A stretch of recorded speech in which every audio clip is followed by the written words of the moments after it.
ഹരിയും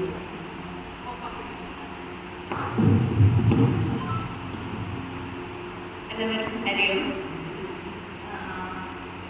മാതാജി പറഞ്ഞതുപോലെ തന്നെ ഉറക്കം വരുന്നുണ്ടോ ഭക്ഷണം കഴിച്ച ശേഷം? ഞാൻ ഇന്ന് പറയാൻ പോകുന്നത്, നമ്മൾ ഇപ്പം ചിലപ്പോൾ ഭക്ഷണം കഴിച്ച് നമുക്ക് എന്തെങ്കിലും ടെൻഷനോ അല്ലെങ്കിൽ നമ്മളെന്തെങ്കിലും വർക്കിൽ ഏർപ്പെടാതെ നമുക്ക് ഈ ഉറക്കം ഉണ്ടാവില്ലല്ലോ. യാത്ര ചെയ്യുമ്പോഴല്ലേ, വെറുതെ ഇരിക്കുമ്പോൾ മാത്രമേ നമുക്ക് ഉറക്കം വരുള്ളൂ അല്ലേ? അതെന്തുകൊണ്ടാണെന്നറിയോ? അതായത് നമ്മൾ ഭക്ഷണം കഴിച്ച് വെറുതെ ഇരിക്കുമ്പോൾ നമ്മുടെ ശരീരം ഫുൾ എനർജി കൊടുക്കുന്നത് അതിൻ്റെ ഡൈജഷന് വേണ്ടിയിട്ടാണ്. ആ സമയത്താണ് നമുക്ക് ബ്രെയിനിലേക്കുള്ള ബ്ലഡ് ഫ്ലോ കുറഞ്ഞിട്ട് വയറ്റിൽ കൂടുതലായിട്ട് പോയിട്ട് നമുക്ക് നമ്മുടെ ശരീരം തന്നെ ഡൈജഷൻ നന്നായിട്ട് നടത്താൻ വേണ്ടിയിട്ടാണ് ഈ ഉറക്കം വരുന്നത്. പക്ഷെ നേരെ മറിച്ച് നമ്മൾ ലൈറ്റായിട്ട് ഫുഡ് കഴിച്ചു എന്ന് വിചാരിച്ചോ, നമ്മളൊരു 10 മിനിറ്റ് ഉറങ്ങിയാൽ ഫ്രഷ് ആയിട്ട് എഴുന്നേക്കാൻ പറ്റും. ഉച്ചയ്ക്ക് ശ്രദ്ധിച്ചിട്ടുണ്ടാവും. ആ ഒരു 10 മിനിറ്റ് ഉറങ്ങിക്കഴിഞ്ഞാൽ പിന്നെ നമുക്ക് വൈകുന്നേരം ഫുൾ നല്ല എനർജിയാണ്. അത് ശ്രദ്ധിച്ചിട്ടുണ്ടാവും. പക്ഷേ നമ്മൾ ഹെവി ആയിട്ട് കഴിച്ചു, ചോറ്, കുറേ കറികൾ, പായസം, ഒരു സ്വീറ്റ് ഒക്കെ കഴിച്ചു കഴിഞ്ഞാൽ നല്ല ഉറക്കം 1.5 മണിക്കൂർ ചിലപ്പോൾ നമ്മൾ അറിയാതെ ഉറങ്ങിപ്പോകും അല്ലേ? അതാണ് സിമ്പിൾ കാര്യമാണ്. വയറ്റിലെ ഡൈജഷന് വേണ്ടിയിട്ട് ശരീരം തന്നെ ഉണ്ടാക്കുന്ന ഒരു പ്രക്രിയയാണ് ഈ ഉറക്കം. അപ്പം ഇതുപോലെ തന്നെയാണ് നമുക്ക് വരുന്ന എല്ലാ അസുഖങ്ങളും. നമുക്ക് എന്തെങ്കിലും ഒരു അസുഖം വരികയാണെങ്കിൽ നമ്മൾക്ക് റെസ്റ്റ്, നമ്മുടെ ശരീരത്തിന് റെസ്റ്റ് കിട്ടി ആ അസുഖത്തെ ഇല്ലാതാക്കാൻ വേണ്ടിയിട്ടാണ് നമുക്ക് ആ മെയിനായിട്ടുള്ളൊരു അസുഖം ഉണ്ടാവുമല്ലോ. അത് കാരണമാണ് നമുക്ക് പനിയൊക്കെ വരുന്നത്. അപ്പോൾ പനി വരുമ്പോൾ നമ്മൾ സ്വാഭാവികമായിട്ട് റെസ്റ്റ് എടുക്കും. അപ്പം ഞാൻ പറയാനെന്ന് ഉദ്ദേശിക്കുന്ന കാര്യം, ഒന്ന്, നമ്മൾ എത്ര ഹെൽത്തി ലൈഫ് സ്റ്റൈൽ ചെയ്തിട്ടും അസുഖം വരുന്നു എന്ന് പറയുന്നു. പേഷ്യൻസ് എൻ്റെ അടുത്ത് വന്ന് പറയാറുണ്ട്, ഞാൻ നേരത്തെ ഉറങ്ങുന്നു, നേരത്തെ എഴുന്നേൽക്കുന്നു, എക്സസൈസ് ചെയ്യുന്നു, ഭക്ഷണമൊക്കെ കൃത്യമായിട്ട് കഴിക്കുന്നു, എന്നിട്ട് എനിക്ക് അസുഖം വരുന്നു. അപ്പോൾ ഈ അസുഖം വരുന്നത് നിങ്ങൾ വെൽക്കം ചെയ്യണം. നിങ്ങൾക്ക് വലിയ അസുഖം വരാതിരിക്കാൻ വേണ്ടിയിട്ടാണ് ഈ കുഞ്ഞു കുഞ്ഞു അസുഖം വരുന്നത്. അതൊന്ന് ഒരു പോയിന്റ് നോട്ട് ചെയ്ത് വെച്ചോളൂ. പിന്നെ നമ്മളെ പ്ലേറ്റ് തന്നെ നമുക്ക്, നമ്മൾ കഴിക്കുന്ന ഭക്ഷണം തന്നെ നമുക്ക് എന്താ പറയുക, മെഡിസിൻ ആയാലും മരുന്നായാലും അത് എത്രത്തോളം നന്നായിരിക്കും അല്ലേ? ഫുഡ് ആസ് മെഡിസിൻ, അതാണ് ഇന്നത്തെ ടോപ്പിക്ക്. നമ്മൾ കഴിക്കുന്ന ഭക്ഷണം തന്നെയാണ് നമ്മുടെ മരുന്നും. ഇത് തന്നെയാണ് നമ്മുടെ ക്ലിനിക്കിലും നമ്മൾ ചെയ്യുന്നത്. നമ്മൾക്ക് പേഷ്യൻസ് വരുമ്പോൾ നമ്മൾ ആദ്യം തന്നെ പറയുന്നത്, നിങ്ങളുടെ ഫുഡ് തന്നെയാണ് നിങ്ങളുടെ മെഡിസിൻ. നമുക്ക് യാതൊരുവിധ മരുന്നുകളോ സപ്ലിമെൻറ്റ്സോ ഒന്നുമില്ല. അഥവാ നിങ്ങൾ മരുന്ന് കഴിക്കുന്നുണ്ടെങ്കിൽ തന്നെ നമ്മുടെ ഡയറ്റൊക്കെ ചെയ്യുമ്പോൾ മരുന്നിൻ്റെ ഡോസ് കുറയ്ക്കാൻ പറ്റും. ഒരു എക്സാമ്പിൾ പറയാം. ഈ ആഹാരം എന്ന് പറയുന്നത് നമ്മൾ കഴിക്കുന്ന ഭക്ഷണം മാത്രമല്ല, മെൻ്റലി നമ്മൾ എന്തൊക്കെയാണ് അകത്തേക്ക് എടുക്കുന്നത് അതും കൂടെ നമ്മളെ ഭക്ഷണമായി മാറുന്നുണ്ട്. പിന്നെ നമ്മുടെ ലൈഫ് സ്റ്റൈൽ. ഒരു ഉദാഹരണം പറയാമെന്ന് വിചാരിച്ചാൽ, നമ്മുടെ ക്ലിനിക്കിൽ ഒരു പേഷ്യൻ്റ് വന്നു. ഇപ്പം നമ്മൾ കുറേ പേർക്ക് തൈറോയ്ഡ് കാണുന്നുണ്ട് അല്ലേ? എവിടെ നോക്കിയാലും തൈറോയ്ഡ് ഇല്ലാത്ത ആൾക്കാരില്ല. തൈറോയ്ഡ്, ഷുഗർ, അങ്ങനെ കുറേ അസുഖം. അപ്പോൾ ഈ പേഷ്യൻറ്റിന് തൈറോയ്ഡ് കുറേ നാളായിട്ട് TSH, അതാണല്ലോ നമ്മൾ മെയിനായിട്ട് നോക്കുന്നത്. അപ്പോൾ അത് ഭയങ്കരമായിട്ട് കൂടുതലായിട്ട് കണ്ടു. പേഷ്യൻ്റ് മരുന്നെടുത്തു, 15ലേക്ക് വന്നു.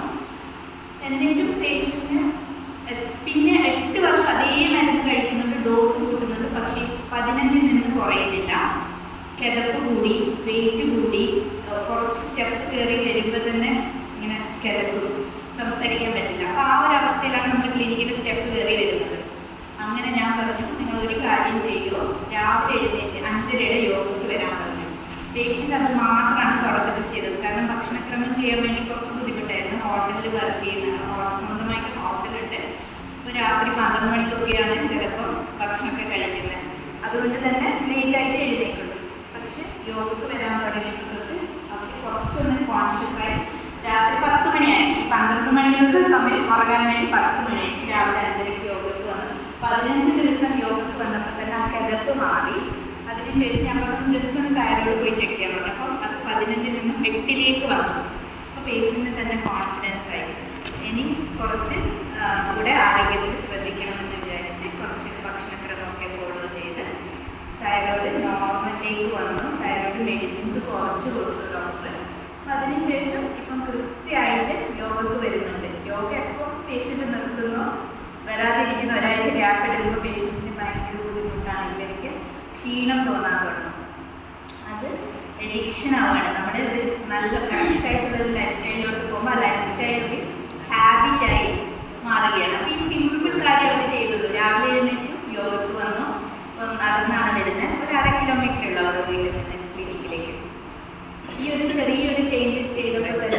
ബാക്കി കുറേ ബുദ്ധിമുട്ടുകൾ കുറഞ്ഞു. വെയിറ്റ് കുറഞ്ഞു നന്നായിട്ട്, 10 കിലോ കുറഞ്ഞു. 8 മാസം കൊണ്ടാണ് പറയുന്നത്.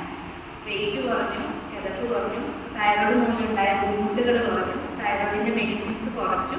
നിർത്തിയിട്ടില്ല, കാരണം ഭക്ഷണക്രമം പൂർണ്ണമായിട്ട് അവർ ചെയ്യാത്തത് കൊണ്ട് തന്നെ അവർ തൈറോയിഡിൻ്റെ മെഡിസിൻസ് നിർത്തിയിട്ടില്ല. പക്ഷേ ഈ കാലയളവിൽ ശരിക്കും പറഞ്ഞാൽ 8 മാസം കൊണ്ട് നമ്മൾ ഭക്ഷണക്രമം കൂടി ചെയ്യുകയാണെങ്കിൽ നന്നായിട്ട് തൈറോയിഡ് നോർമലായിട്ട് വരികയും റിവേഴ്സ് ചെയ്യാൻ തന്നെ സാധിക്കും. ഇതൊരു എക്സാമ്പിൾ. രണ്ടാമത്, നമ്മൾ സാധാരണ പറയില്ലേ, ഗർഭകാലത്ത് കുറേ ബുദ്ധിമുട്ടുകൾ ഉണ്ടാവും, നടുവേദന ഉണ്ടാവും, ഉറക്കക്കുറവുണ്ടാവും. അപ്പോൾ അങ്ങനെയുള്ള ബുദ്ധിമുട്ടുകളൊക്കെ നമുക്ക് ശരിക്കും നമ്മുടെ കറക്റ്റായിട്ടുള്ള ലൈഫ് സ്റ്റൈലും ഭക്ഷണക്രമവും ചെയ്താൽ നമുക്ക് മാറ്റാൻ പറ്റും. അപ്പോൾ ഇതെന്തൊക്കെയാണ് എന്നുള്ളത് പറയാം. പിന്നെ നമ്മൾ ഇന്ന് കണ്ടുവരുന്ന കൂടുതലായിട്ട് അധികമായിട്ടുള്ള ആർത്തവക്രമക്കേട് അല്ലെങ്കിൽ ബ്ലീഡിങ് അധികമായിട്ട് നിൽക്കുന്നില്ല എന്നുള്ളൊരു പരാതിയുണ്ട്. 40 ഇയേഴ്സിന് ശേഷം ചിലപ്പം ഇപ്പം 28 വയസ്സുള്ള കുട്ടികൾ ആൾക്കാർക്ക് കൂടി വരുന്നുണ്ട് ക്ലിനിക്കിൽ, ബ്ലീഡിങ് അധികമാണെന്ന് പറഞ്ഞിട്ട്. അപ്പോൾ അവരെ ഹീമോഗ്ലോബിൻ നല്ലോണം കുറവായിരിക്കും. ഇതിന് മെയിൻ റീസൺ സ്ട്രെസ്സാണ്. ഒന്ന് അവരെ കാര്യം ശ്രദ്ധിക്കാത്ത ഇങ്ങനെ വർക്ക് പ്രഷർ, കൂടുതലും സോഫ്റ്റ്വെയറിലൊക്കെ ഉള്ള ആൾക്കാർക്ക് ഈ ബുദ്ധിമുട്ട് കാണുന്നുണ്ട്. ഒന്ന് അവരുടെ സ്ട്രെസ്സ്, പിന്നെ ഉറക്കം, ഭക്ഷണക്രമം. ഇത് മൂന്നും കറക്റ്റ് ആക്കുമ്പോൾ തന്നെ 3 ദിവസം കൊണ്ട് ഇവരുടെ ഹെവി ആയിട്ടുള്ള ബ്ലീഡിങ് നമുക്ക് കുറയ്ക്കാൻ സാധിക്കുന്നുണ്ട്. ചെറിയ കാര്യങ്ങൾ നിങ്ങളുടെ ലൈഫ് സ്റ്റൈലിൽ മാറ്റിയാൽ മതി. അപ്പോൾ തന്നെ നമുക്ക് നല്ലൊരു വ്യത്യാസം കാണാൻ സാധിക്കും. ഒന്ന്, ആദ്യം പറയാനുള്ളത് നമ്മുടെ ഭക്ഷണക്രമം, നമ്മുടെ ഉറക്കത്തിൻ്റെ ശീലം, സമയം, പിന്നെ എക്സസൈസ്. ഇത് മൂന്നും നിങ്ങൾ കറക്റ്റ് ചെയ്യുകയാണെങ്കിൽ വളരെ ഈസി ആയിട്ട് നമുക്ക് ഉണ്ടാകുന്ന ഹോർമോണൽ ഇംബാലൻസസ് കറക്റ്റ് ചെയ്യാൻ പറ്റും. അപ്പം ആദ്യം ഭക്ഷണക്രമം എന്തൊക്കെ കഴിക്കണം എന്നുള്ളതാണ്. നമ്മൾ ഹെൽത്തി ഫാറ്റ്, ഇപ്പം നമ്മൾ കൂടുതലായിട്ട് കേൾക്കുന്നില്ല, അരി ഭക്ഷണം കുറയ്ക്കുക, ഫാറ്റ്സ്, നല്ല ഫാറ്റ് കഴിക്കുക. ചില ആൾക്കാർ എന്ത് ചെയ്യും, അരി ഭക്ഷണം പൂർണ്ണമായിട്ട് ഒഴിവാക്കിയിട്ട് ഫാറ്റ് മാത്രം കഴിക്കാത്തത്, അല്ലെങ്കിൽ മീറ്റ്, പ്രോട്ടീൻ അത് മാത്രമായിട്ട് കഴിക്കും. പക്ഷെ ഒരിക്കലും അങ്ങനെ ചെയ്തിട്ട് എല്ലാം ബാലൻസ് ചെയ്ത് കഴിക്കണം. നമ്മൾ പച്ചക്കറി ആയിക്കോട്ടെ, ഫ്രൂട്ട്സ് ആയിക്കോട്ടെ, പ്രോട്ടീൻ ആയിക്കോട്ടെ, പയർവർഗ്ഗങ്ങൾ അല്ലെങ്കിൽ ചിക്കൻ, മീൻ എല്ലാം നമ്മൾ കൃത്യ അളവിൽ കഴിക്കുകയാണെങ്കിൽ നമ്മൾക്ക് കറക്റ്റായിട്ട് ഹോർമോണൽ ഇംബാലൻസസ് കറക്റ്റ് ചെയ്യാൻ പറ്റും. നമ്മളൊരു സുപ്രഭാതത്തിൽ അരി മുഴുവൻ ഒഴിവാക്കി പ്രോട്ടീൻ മാത്രം കഴിച്ചാൽ നമുക്ക് വേറെ ബുദ്ധിമുട്ടുകൾ ഉണ്ടാവും, ഇൻഡൈജഷൻ ഉണ്ടാവും, ദഹനക്കേട് ഉണ്ടാവും. അപ്പോൾ നമ്മൾ എന്താ ചെയ്യേണ്ടത്, ഇതെല്ലാം 70% നമ്മുടെ ഭക്ഷണത്തിൽ ഫ്രൂട്ട്സും വെജിറ്റബിൾസും ഉൾപ്പെടുത്താൻ ശ്രമിക്കാം. അപ്പോൾ ഫ്രൂട്ട്സിൽ എന്തൊക്കെ കഴിക്കാം, കുറേ പേർക്ക് ഡൗട്ടുണ്ട്. ഇപ്പോൾ ഫ്രൂട്ട്സ് മരുന്നടിച്ച് വരുന്നത് കൊണ്ടും പലതരം ഫ്രൂട്ട്സ് അതിൽ എന്തൊക്കെ കഴിക്കണം എന്നുള്ള ഡൗട്ടുണ്ട്. ഞാൻ എപ്പോഴും പറയാറ്, നമ്മുടെ വീട്ടിൽ കിട്ടുന്ന സാധാരണയായി സുലഭമായി ലഭിക്കുന്ന അല്ലെങ്കിൽ നമ്മുടെ നാട്ടിൽ വളർത്തി ഉണ്ടാക്കുന്ന പഴങ്ങൾ ധാരാളം കഴിക്കാം. പഴം, പിന്നെ നമുക്കിപ്പോൾ പേരക്ക, മാങ്ങ, ചിക്കു, ഇതൊക്കെ നമ്മുടെ സീസണലി വരുമ്പോൾ നമ്മളത് ധാരാളം കഴിക്കാം. പുറത്തുനിന്ന് വരുന്ന ഡ്രാഗൺ ഫ്രൂട്ട്, കിവി, ഇപ്പോൾ കിവിയിലൊക്കെ കുറേ പ്രോട്ടീൻ ഉണ്ട്, കുറേ വൈറ്റമിൻ സി ഉണ്ട് എന്നൊക്കെ പറയും. പക്ഷേ ഏറ്റവും കൂടുതൽ വൈറ്റമിൻ സി നമ്മുടെ നാട്ടിൽ കിട്ടുന്ന പേരക്കയിലാണ്. അപ്പോൾ നമ്മുടെ നാട്ടിൽ കിട്ടുന്ന ഫ്രൂട്ട്സ് ആദ്യം തന്നെ രാവിലെ തന്നെ ഫസ്റ്റ് കഴിക്കേണ്ടത് ഒരു ഫ്രൂട്ടാണ്. ശരിക്കും പറഞ്ഞാൽ നമ്മൾ മനുഷ്യർ ഫ്രൂട്ട്സാണ് പ്രധാന ഭക്ഷണമായിട്ട് കഴിക്കേണ്ടത്. അപ്പം നാട്ടിൽ തന്നെ കിട്ടുന്നതാകുമ്പോൾ മരുന്ന് അടിക്കുന്നതും കുറവായിരിക്കും, അതൊന്ന് ശ്രദ്ധിക്കുക. ഫ്രൂട്ട്സ് കുറേ പേർക്ക് ഒരു തെറ്റിദ്ധാരണയുണ്ട്, പേരക്ക കഴിച്ചാൽ അല്ലെങ്കിൽ നമ്മുടെ ഓറഞ്ച്, മുന്തിരിയൊക്കെ കഴിച്ചാൽ നമുക്ക് കഫം വരും അല്ലെങ്കിൽ കോൾഡ് വരും, ത്രോട്ട് പെയിൻ ഉണ്ടെങ്കിൽ ഇതൊന്നും കഴിക്കരുത് എന്നാണ് നമ്മൾക്ക് പലരും ചിന്തിക്കുന്നത്. പക്ഷേ ത്രോട്ട് പെയിൻ ഉള്ള സമയത്ത് ഇത് കഴിക്കണം. ഇത് കഴിക്കുമ്പോൾ എന്താണെന്ന് വെച്ചാൽ കഫം നന്നായിട്ട് ഇളകിയിട്ട് പുറത്തേക്ക് പോകും. അത് നമ്മുടെ തിയറിയാണ്. പിന്നെ അതും അസിഡിറ്റി ഉള്ള ഒരാളാണെങ്കിൽ നമ്മൾ അതിന് പകരം വേറെ ഫ്രൂട്ടാണ് കൊടുക്കുക.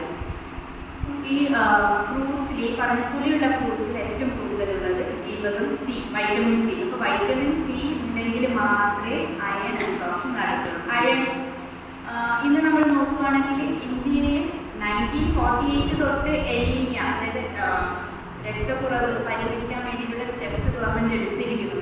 ഫോളിക് ആസിഡ് സപ്ലൈ ചെയ്യുന്നുണ്ട്. ആശാവർക്ക് അധികം വീട്ടിലൊക്കെ വന്നിട്ട് ഫോളിക് ആസിഡ് കഴിക്കാൻ പറയില്ലേ, എന്നിട്ട് പോലും നമുക്ക് ഇന്ത്യയിൽ അത് കൺട്രോൾ ചെയ്യാൻ സാധിച്ചിട്ടില്ല. ഇത് നമുക്ക് ഒരു പരിധി വരെ കൺട്രോൾ ചെയ്യാൻ സാധിക്കും. വൈറ്റമിൻ സി നന്നായിട്ട് കഴിക്കാം, അപ്പോൾ അയൺ അബ്സോർപ്ഷൻ നന്നായിട്ട് നടക്കും. നമ്മളിപ്പോൾ എത്ര ഇലക്കറികൾ കഴിച്ചാലും ചിലപ്പം ഇലക്കറികൾ കഴിക്കുന്നു, സപ്ലിമെൻറ്റ്സ് കഴിക്കുന്നു എങ്കിൽ പോലും ചിലപ്പം ഈ അയണിൻ്റെ ലെവൽ കൂടില്ല. കാരണം എന്താണെന്ന് വെച്ചാൽ വൈറ്റമിൻ സി കുറവായതുകൊണ്ടാണ്. അതുകൊണ്ടാണ് ഇപ്പോൾ നമുക്ക് ടാബ്ലറ്റ്സിൽ ഇറങ്ങുന്നത്. വൈറ്റമിൻ സി എന്ന് പറഞ്ഞ ടാബ്ലറ്റ് പേഷ്യൻസിനൊക്കെ എഴുതിയിട്ട് അവർ കഴിക്കുന്നത് കാണാറുണ്ട്. അപ്പോൾ ഈ ടാബ്ലറ്റ്സ് കഴിച്ചാൽ കിട്ടുന്ന ഗുണത്തിനേക്കാളും നമ്മുടെ നാട്ടിൽ നിന്ന് കിട്ടുന്ന ഫ്രൂട്ട്സ് നന്നായിട്ട് കഴിക്കാം. അപ്പോൾ ഫ്രൂട്ട്സും ഇലക്കറികളും ഒക്കെ നമ്മൾ കഴിക്കുമ്പോൾ ഈ വൈറ്റമിൻ സി നന്നായിട്ട് അബ്സോർബയും അയൺ അബ്സോർപ്ഷനും നടക്കും. ഇത് വരുന്നത്. പിന്നെ പച്ചക്കറികൾ. അപ്പോൾ പച്ചക്കറികൾ ധാരാളം കഴിക്കണമെന്ന് പറയുന്നു. അപ്പോൾ ഏത് പച്ചക്കറി ഏറ്റവും നല്ലത് അറിയോ? വെള്ളം നിറഞ്ഞ പച്ചക്കറികൾ, അതായത് കുമ്പളങ്ങ, വെള്ളരിക്ക, പടവലങ്ങ, പിന്നെ നമ്മുടെ bottle gourd, snake gourd, ash gourd, ridge gourd, ഇതുപോലെ വെള്ളം നിറഞ്ഞ പച്ചക്കറികൾ ധാരാളം ഉൾപ്പെടുത്താൻ ശ്രമിക്കാം. പയർ, അതായത് നമ്മുടെ പരിപ്പ് വർഗ്ഗങ്ങൾ കൂടെ ചേർക്കാറ്. പരിപ്പ് എന്ന് പറയുമ്പോൾ നമ്മുടെ പയർ വർഗ്ഗങ്ങൾ സ്പ്ലിറ്റ് ചെയ്തതാണല്ലോ പൾസസ്. അപ്പം അതിന് പകരം ഈ ദാലിന് പകരം പൾസസ് ഉൾപ്പെടുത്തിയിട്ട് കൂട്ടി കഴിക്കാം. നമുക്ക് ആവശ്യമുള്ള പ്രോട്ടീന് കിട്ടി, നല്ലൊരു വെജിറ്റബിളുമായി. ഈ പൾസസ് നമ്മൾ സ്പ്ലിറ്റ് ചെയ്യുമ്പോൾ അത് വെട്ടി ചെറുതാക്കുമ്പോഴാണ് പയർ വരുന്നത്, പരിപ്പ് വർഗ്ഗങ്ങൾ വരുന്നത്. ഈ പരിപ്പ് വർഗ്ഗങ്ങളിൽ ഔട്ടർ കവർ ഇല്ലാത്തത് കൊണ്ടാണ് നമുക്ക് മിക്കവാറും ആൾക്കാർക്ക് അസിഡിറ്റി ഉണ്ടാവുന്നത്. പരിപ്പ് കറിയൊക്കെ കഴിച്ചു കഴിഞ്ഞാൽ ദഹനക്കേട് വരുന്നത് ഈ പുറത്തുള്ള ഈ അതിൻ്റെ ഒരു ഔട്ടർ കവർ പോകുന്നത് കൊണ്ടാണ്, ഫൈബർ കുറയുന്നത് കൊണ്ടാണ് നമുക്ക് ഈ ബുദ്ധിമുട്ടുണ്ടാകുന്നത്. അതുകൊണ്ടാണ് നമ്മൾ പരിപ്പ് കറിയിൽ ചെറിയ ഇഞ്ചി ഇടാൻ പറയുന്നില്ലേ. അപ്പോൾ ഇഞ്ചിയിൽ അടങ്ങിയത് ആസ്പെരിൻ എന്ന് പറഞ്ഞാൽ നമ്മൾ മരുന്ന് ഹാർട്ട് ബേൺസ് ഒക്കെ അല്ലെങ്കിൽ ഹൃദയസംബന്ധമായ ബുദ്ധിമുട്ടുള്ള പേഷ്യൻസിന് കൊടുക്കുന്ന മരുന്നാണ് ആസ്പെരിൻ. ഈ ആസ്പെരിനിലുള്ള അതേ ആ സത്ത് തന്നെയാണ് നമ്മുടെ ഇഞ്ചിയിലുള്ളത്. അതുകൊണ്ടാണ് നമുക്ക് ഈ പരിക്കറി ഉണ്ടാക്കുമ്പോൾ ഇഞ്ചി ഇട്ടാലും ബുദ്ധിമുട്ട് ഇല്ലാത്തത്. അപ്പം ഞാൻ പറഞ്ഞു കുമ്പളങ്ങ, വെള്ളരിക്ക ഇതൊക്കെ എങ്ങനെ ഉണ്ടാക്കണം? നമ്മൾ കുറച്ചൊരു ഉപ്പും ഒരു ചെറിയൊരു പച്ചമുളക് ഇട്ട് വേവിച്ചിട്ട് വെറുതെ ഒന്ന് തേങ്ങ ചിരകിയിട്ട് അങ്ങനെ കറി ഉണ്ടാക്കാം. നല്ല തേങ്ങ അരച്ച് ചേർത്ത് കറി ഉണ്ടാക്കാം. ഏറ്റവും സിമ്പിളായിട്ട് നമുക്ക് എങ്ങനെ ഉണ്ടാക്കാൻ പറ്റും, അത്രയും ടേസ്റ്റി ആയിട്ട് നമുക്ക് കറികൾ കിട്ടും. നമ്മൾ കുറേ മസാല ആഡ് ചെയ്യുമ്പോൾ നമ്മൾ വിചാരിക്കും നല്ല ടേസ്റ്റാണ്. പക്ഷെ അങ്ങനെയല്ല, നമ്മൾ എത്ര ലൈറ്റായിട്ട് ഫുഡ് ഉണ്ടാക്കുന്നു അത്രയും ടേസ്റ്റാണ്. നിങ്ങൾ ഒരു ദിവസം ഉണ്ടാക്കി നോക്കുക, വളരെ സിമ്പിളായിട്ട് ഫുഡ് കഴിക്കാൻ നോക്കുക. ഒരു ചോറ്, ഒരു കറി, ഒരു വറവ്, ഇത്രയും മതി. നമ്മൾ കുറേ ഫുഡ് ഐറ്റംസ് ചേർക്കുമ്പോഴാണ് നമുക്ക് ദഹനക്കേട് വരുന്നത്. നമ്മൾ കഴിച്ചതിന് നമുക്ക് പൂർണ്ണമായിട്ടും ന്യൂട്രിയൻസ് കിട്ടാത്തത്. നമ്മളെ പേഷ്യൻസ് ഇപ്പോൾ ക്ലിനിക്കിൽ വരുമ്പോൾ നമ്മൾ ആദ്യം തന്നെ ചെയ്യുന്നത് ഫുഡ് ഈ ഒരു ഓർഡറിലാണ് കൊടുക്കുന്നത്. വലിയ കാര്യങ്ങളൊന്നും നമ്മൾ ചെയ്യുന്നില്ല, കുഞ്ഞു കാര്യങ്ങൾ ചെയ്യുന്നത്. സ്കാൻ റിപ്പോർട്ടിൽ തന്നെ ഒരു മാസം കൊണ്ട് തന്നെ നല്ല വ്യത്യാസം കാണുന്നുണ്ട്. കുമ്പളങ്ങയിലും വെള്ളരിക്കയിലും ഒക്കെ അടങ്ങിയ വൈറ്റമിൻ സിയും ഡയറ്ററി ഫൈബേഴ്സും കാരണമാണ് ഇത്രയും നമുക്ക് ചേഞ്ചസ് കണ്ടുവരുന്നത്. ഈസിയല്ലേ ഉണ്ടാക്കാം? ബുദ്ധിമുട്ടുണ്ടോ? ഇല്ലല്ലോ. അപ്പം നമ്മൾ ചോറ്, ഏത് ചോറ് എടുക്കേണ്ടത് എന്നാണ് അടുത്ത ചോദ്യം. തവിടുള്ള അരി കഴിക്കണം, പച്ചരി കഴിക്കണം, അല്ലെങ്കിൽ ചെറിയ പൊടിയരി കഴിക്കണം. നമ്മൾ ഏറ്റവും നല്ലത് തവിടുള്ള അരി തന്നെയാണ്. പക്ഷെ തവിടുള്ള അരിയും ദഹനക്കേടുള്ള സമയത്ത് കഴിക്കുമ്പോൾ കൂടുതൽ ദഹനക്കേട് ഉണ്ടാകും. അപ്പോൾ നമ്മൾ ശ്രദ്ധിക്കേണ്ടത് ഏത് അരിയാണെങ്കിലും നമ്മൾ എത്രയാണോ പച്ചക്കറി എടുക്കുന്നത് അതേ അളവിൽ ചോറ് എടുക്കുക. അപ്പോൾ പച്ചരി ആയിക്കോട്ടെ, പുഴുങ്ങലരി ആയിക്കോട്ടെ, ഏതൊരു അരിയാണെങ്കിലും അതേ അളവിൽ പച്ചക്കറി എടുക്കുകയാണെങ്കിൽ നമുക്ക് ന്യൂട്രിയൻസ് നന്നായിട്ട് കിട്ടും. ഏറ്റവും നല്ലത് തവിടുള്ള അരിയാണ്. പക്ഷെ ആദ്യം നമ്മൾ ദഹനം നന്നാക്കണം. കുഞ്ഞു കുട്ടികൾക്ക് നമ്മൾ തവിടുള്ള അരി കൊടുത്താൽ അവർക്ക് ബുദ്ധിമുട്ടായിരിക്കും. അവർക്ക് ഏറ്റവും നല്ലത് പൊടിയരിയാണ്. പൊടിയരി തന്നെ നമ്മൾ എല്ലാ ആൾക്കാർക്കും നല്ലത് തന്നെയാണ്. രാത്രിയിലൊക്കെ പൊടിയരി കഴിക്കുന്നതും നല്ലതാണ്. ഷുഗറുള്ള ഒരാൾക്കും അരി പൊടിയരി ആക്കുന്നതാണെങ്കിൽ വളരെ ഈസി ആയിട്ട് ദഹനം നടക്കും. പിന്നെ നമ്മൾ ഈ വറവുണ്ടാക്കില്ലേ, തോരൻ ഉണ്ടാക്കുമ്പോൾ കുറേ മസാലകൾ ഇടാതെ കുറച്ച് നമുക്ക് കടുകൊക്കെ ഇടാം, കടുകൊക്കെ പൊട്ടിക്കാം, എണ്ണ ഇടാം. പക്ഷേ നമ്മൾ ഈ ചുവന്ന മുളകിന് പകരം പച്ചമുളക് ധാരാളം ഉപയോഗിക്കാം. ചുവന്ന മുളകിന് പകരം പച്ചമുളക് യൂസ് ചെയ്യാൻ വേണ്ടിയിട്ട് ശ്രമിക്കാം. അപ്പോഴും ഈ വെജിറ്റബിൾസുള്ള ന്യൂട്രിയൻസ് നിങ്ങൾക്ക് കൂടുതൽ ആയിട്ട് കിട്ടും. പിന്നെ ഇപ്പം ചോറിൻ്റെ കൂടെ മോര് കഴിക്കാൻ ഇഷ്ടപ്പെടുന്ന ഒരാളാണെങ്കിൽ മോര് കഴിക്കാം. നല്ലോണം ഇഞ്ചിയും കറിവേപ്പിലൊക്കെ ഇട്ടിട്ട് കഴിക്കുമ്പോഴും നമുക്ക് ദഹനത്തിന് നല്ലതാണ്. നല്ലൊരു പ്രീബയോട്ടിക് ആണ് മോരും തൈരും ഒക്കെ. പക്ഷെ രാത്രി തൈര് കഴിക്കാതിരിക്കുക, ഉച്ചയ്ക്ക് മാത്രം കഴിക്കാം. പിന്നെ നമ്മൾ ശ്രദ്ധിക്കേണ്ടത് നമ്മുടെ ചായ കുടിക്കുന്ന ഒരു ശീലം എല്ലാവർക്കും ഉണ്ടല്ലോ.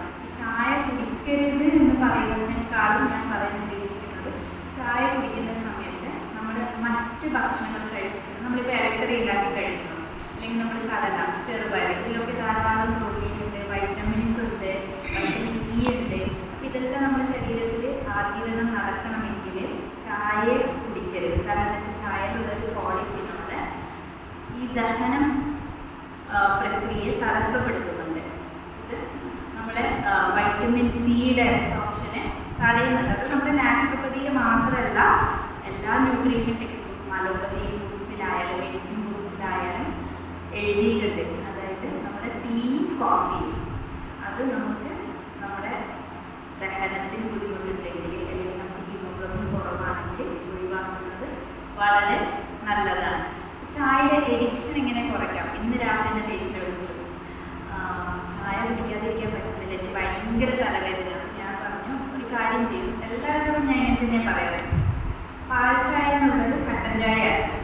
അത് ഒരു ദിവസം കുടിക്കുക, പിറ്റേ ദിവസം അര ഗ്ലാസ് ആക്കുക, മൂന്നാമത്തെ ദിവസം പഞ്ചസാര ഇടാതെ വെറും പ്ലെയിനായിട്ട് കട്ടൻ ചായ കുടിക്കുക, നാലാമത്തെ ദിവസം ചുക്ക്, കുരുമുളക്, തുളസി, വെള്ളം ചേർത്ത് തിളപ്പിച്ചിട്ട് അത് കുടിക്കുക. അപ്പോൾ സ്ലോലി നമുക്ക് ആ എഡിക്ഷൻ പൂർണ്ണമായിട്ട് ഒഴിവാക്കാൻ പറ്റും. ട്രൈ ചെയ്ത് നോക്കുക. ആരെങ്കിലും ഈ ഒരു എഡിക്ഷൻ ഉണ്ടെങ്കിൽ തീർച്ചയായും 100% നിങ്ങൾക്ക് ചായയുടെ എഡിക്ഷനിൽ നിന്ന് മുക്തി നേടാൻ സാധിക്കും. 100%. അപ്പോൾ നമ്മൾ പെട്ടെന്ന് ഒരു ദിവസം ചായ ഒഴിവാക്കിയാൽ നമുക്ക് ഭയങ്കര ബുദ്ധിമുട്ടായിരിക്കും. അപ്പം ആരും പെട്ടെന്ന് ഒഴിവാക്കരുത്. ഇതുപോലെ നല്ല സമയം എടുത്ത് ഒഴിവാക്കരുത്. നിങ്ങൾക്ക് തോന്നുന്നു 2 ദിവസം കുടിക്കണം, കട്ടൻ ചായ 2 ദിവസം, മൂന്നാമത്തെ ദിവസം ഡോസ് കുറയ്ക്കുക. അങ്ങനെ പതുക്കെ നമ്മുടെ ശരീരത്തിന് പറഞ്ഞ് മനസ്സിലാക്കുക. അപ്പോൾ ഇടനേരങ്ങളിൽ എന്ത് കുടിക്കണം എന്നാവും സംശയം.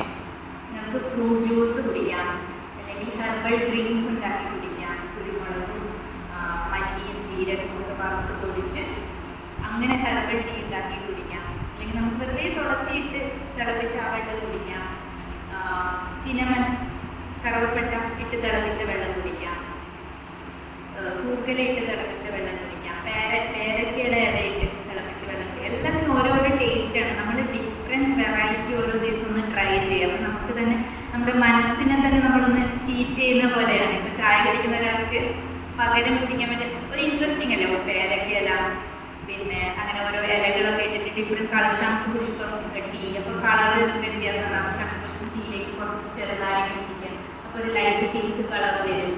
ഇതുപോലെ പലതരത്തിലുള്ള നാച്ചുറലായിട്ട് നമുക്ക് സുലഭമായിട്ട് കിട്ടുന്ന, നമ്മുടെ നാട്ടിൽ കിട്ടുന്ന ഹെർബൽ ടീസ് ഒക്കെ ഉണ്ടാക്കിയിട്ട് കഴിക്കാം. രാത്രി ഡിന്നർ, ഇതിനിടെ ഒരു ഫേമസ് ഫിലിം സ്റ്റാർ എത്രയാണെന്ന് അറിയില്ല, അവരുടെ ഭാര്യ ക്യാൻസർ വന്നിട്ട് 4th സ്റ്റേജ് ക്യാൻസർ ആയിരുന്നു. അലോപ്പതി അവർ പറഞ്ഞിട്ടുണ്ടായിരുന്നു അവരെ സോഷ്യൽ മീഡിയ ഇതിൽ.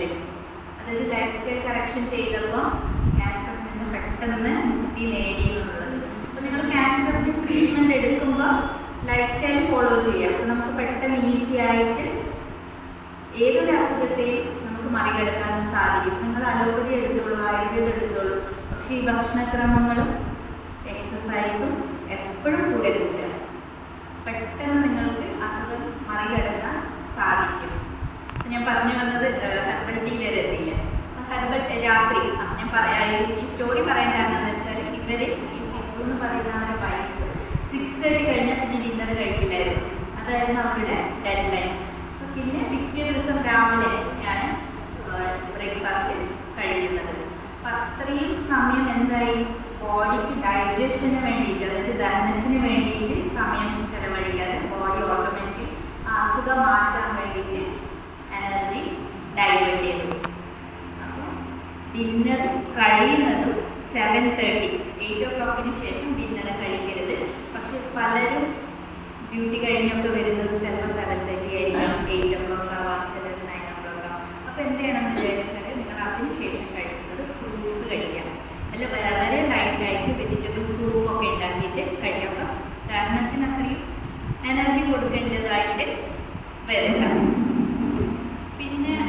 ഹെൽത്തി ഫാറ്റ്സിൽ കൊളസ്ട്രോൾ അല്ലേ, നമ്മൾ എപ്പോഴും പേടിക്കുന്നത് നിലക്കടല കഴിക്കുന്നത്, അണ്ടിപ്പരിപ്പ് കഴിക്കാൻ പേടിക്കുന്നത് കൊളസ്ട്രോൾ വരുമെന്ന് വിചാരിച്ചിട്ടാണ്. വെളിച്ചെണ്ണ ഉപയോഗിക്കാൻ പേടിയാവും. അപ്പം നമ്മൾ ഒന്ന് ആലോചിക്കേണ്ടത്, നമുക്ക് കൊളസ്ട്രോൾ ആവശ്യമാണ്, നമ്മുടെ ശരീരത്തിൽ ആവശ്യമുണ്ട് കൊളസ്ട്രോൾ. ഈ കൊളസ്ട്രോൾ എക്സസ് ആയിട്ട് നമ്മുടെ ശരീരത്തിൽ അടിഞ്ഞു കൂടുമ്പോഴാണ് ബുദ്ധിമുട്ട്. നിലക്കടല കഴിക്കാം, ഏറ്റവും നല്ല കൊളസ്ട്രോൾ ഉള്ളതാണ് നിലക്കടലയിൽ. ഒരു പിടി നിലക്കടല കഴിക്കാം, അതിൽ കൂടുതൽ കഴിക്കരുത്. പിന്നെ ഇപ്പം നമ്മൾ നട്ട്സ്, അണ്ടിപ്പരിപ്പ്, ബദാം, ഫിക്സ്, ഇതൊക്കെ അത്തിപ്പഴം ഒക്കെ കഴിക്കുമ്പോൾ നമ്മൾ ഒരു പിടി കഴിക്കും, അതിൽ കൂടുതൽ കഴിക്കുമ്പോഴാണ് നമുക്ക് ബുദ്ധിമുട്ടുണ്ടാകുന്നത്. അലർജിക്ക് മെയിൻ റീസൺ അണ്ടിപ്പരിപ്പ് ഉണ്ടാക്കാറുണ്ട്. ഈ തുമ്മൽ, ജലദോഷം ഉള്ള സമയത്ത് നമ്മൾ കൂടുതൽ അണ്ടിപ്പരിപ്പ് കഴിക്കാതിരിക്കുക, 1-2 മാത്രം കഴിക്കുക. ജിമ്മിന് പോകുന്ന ആൾക്കാർക്ക്, നല്ല ഹെവി വെയിറ്റ് ഒക്കെ എടുക്കുന്ന ആൾക്കാർക്ക് അധികം കഴിക്കാം. പക്ഷെ നമ്മളെ പോലെ നോർമൽ വർക്കൊക്കെ ചെയ്യുന്ന ഒരാളാണെങ്കിൽ ഒരു പിടിയിൽ കൂടുതൽ കഴിക്കാതിരിക്കുക. ദഹനത്തിന് ബുദ്ധിമുട്ടാവും, നമ്മൾ കൂടുതൽ കഴിക്കണം. കുട്ടികൾക്ക് പോലും 2 അണ്ടിപ്പരിപ്പ്, 2 ബദാം ഇത്ര മാത്രം കൊടുത്താൽ മതി. കൂടുതൽ കഴിക്കുമ്പോൾ ബുദ്ധിമുട്ടുണ്ടാവും. പിന്നെ നമ്മൾ ശ്രദ്ധിക്കേണ്ടത് ഉറക്കം. നല്ല ഫ്രഷായ റൂമിൽ കിടന്നുറങ്ങാൻ ശ്രമിക്കാം. നമുക്ക് രാവിലെ ഫ്രഷായിട്ട് എഴുന്നേക്കാൻ സാധിക്കും. ജനലൊക്കെ തുറന്ന് വെച്ച് കിടക്കാൻ പറ്റുവാണെങ്കിൽ അത്രയും നല്ലത്. AC നിങ്ങൾ കുറച്ച് നേരം ഓൺ ചെയ്ത് വെക്കുക, പിന്നെ ഓഫ് ചെയ്യാൻ പറ്റുന്നുണ്ട്.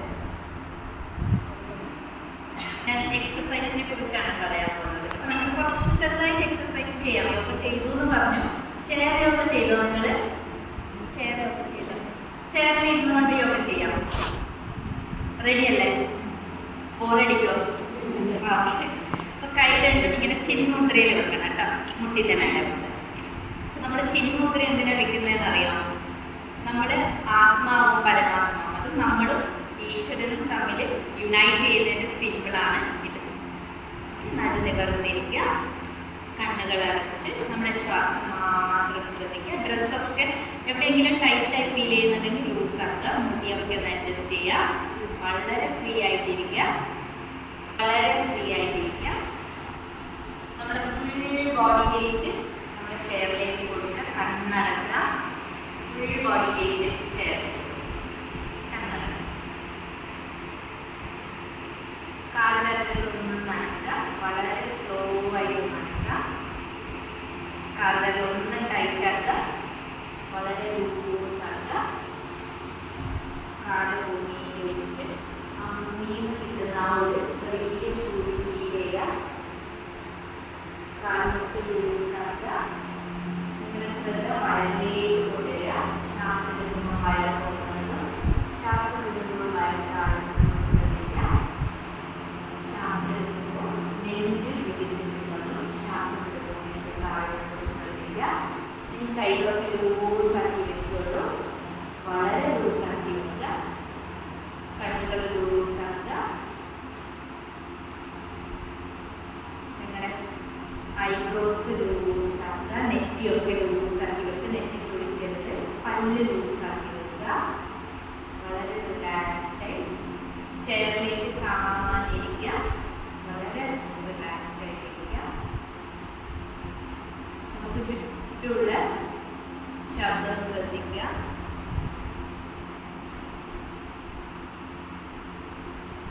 നമുക്ക് ചുറ്റുമുള്ള സൈലൻസ് ശ്രദ്ധിക്കുക.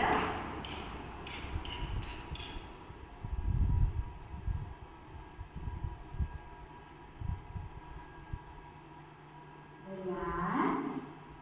നമുക്ക് 3 തവണ ആകാര ചൊല്ലാം, ഒരുമിച്ച് ചൊല്ലാം.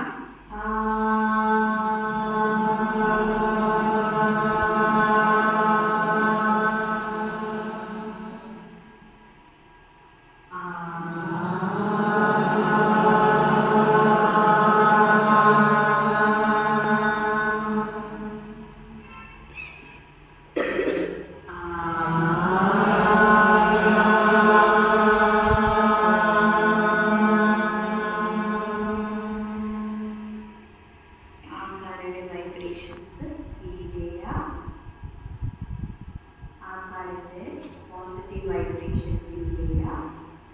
3 തവണ നമുക്ക്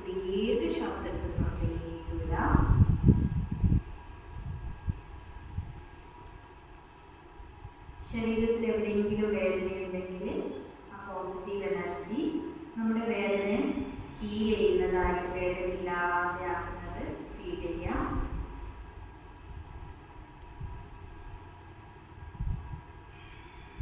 റിലാക്സ്. നമ്മൾ ടോട്ടലി റിലാക്സ് ആയിരിക്കുന്നു.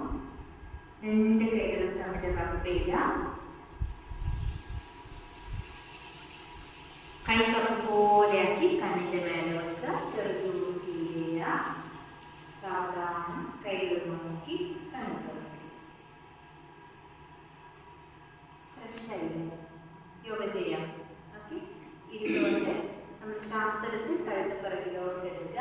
ആ സ്ട്രെച്ച് നന്നായിട്ട് ഫീൽ ചെയ്യണം. ഷോൾഡറിൻ്റെ അടുത്തുള്ള സ്ട്രെച്ച് ഫീൽ ചെയ്യണം. ശ്വാസം വിട്ട് കഴുത്ത് താഴെ, താഴെ നെഞ്ചിലേക്ക് തട്ടുക. ശ്വാസം എടുത്ത് മേലോട്ട്, ശ്വാസം വിട്ട് താഴെ. Very good.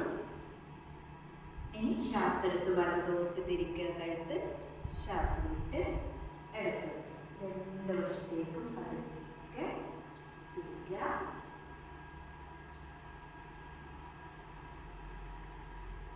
യെസ്. നെക്സ്റ്റ് കൈകൾ മുന്നിലേക്ക്, കൈകൾ മടക്കി അമർത്തി പിടിക്കാൻ. ലൂസ്. 1 2 3 4 and 5. ഇനി കൈകൾ റൊട്ടേറ്റ് ചെയ്യുക. 1 2 3 4 and 5. നെക്സ്റ്റ് നമുക്ക് ചെയറിൽ നിന്ന് ഒന്ന് ട്വിസ്റ്റ് ചെയ്യാം. ഫുൾ ട്വിസ്റ്റ് ചെയ്തത് 2 വശത്തേക്ക് നന്നായിട്ടൊന്ന് ട്വിസ്റ്റ് ചെയ്യാം.